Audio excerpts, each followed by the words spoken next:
kumbaga, pag pinag-usapan natin tong sinasabi po ni Saldico, ha, oo, na hindi naman ako mastermind dito sa insertion. Oo, yun na nga. Opo.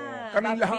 Binalik Parang na ganun. naman niya sa Kamara. Pati sa Presidente. Ulit na. Pati sa Presidente actually. Pati si Pangulong Marcos Jr. nadamay na dito. Sinabi niya, alam niya, pinagbutuhan naman natin to, di ba? It was signed by the President. May ganun siya. Pinirmahan ng Presidente to Nakita niyo yung depensa niya? Oo. Sabi So, niya, hindi ko to magagawa without the knowledge and approval of both chambers of the houses.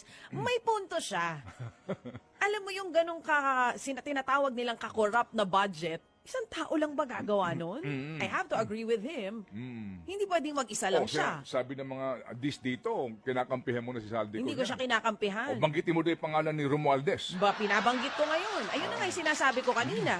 Kung hindi natin mapapauwi si dating Congressman Saldico, baka po pwede nating ipatawag at pagpaliwanagin yung mga sinasabi dito ni Saldico na mga hindi ko kaya mag-isa to. Yung ating budget ay inapprove ng both houses. Sa akin dito kasi, yung pangangatwiran na yan, ano na ho yan sa akin, hindi, given na yan. Oo, panigurado. Ito ho kasi yung, example na kayong mga miyembro ng Kongreso, bago kayo huwag kayong pumayag na lumabas yung BICAM report today, boto kayo mamayang gabi, wag na. Wag niya nang payagan yun.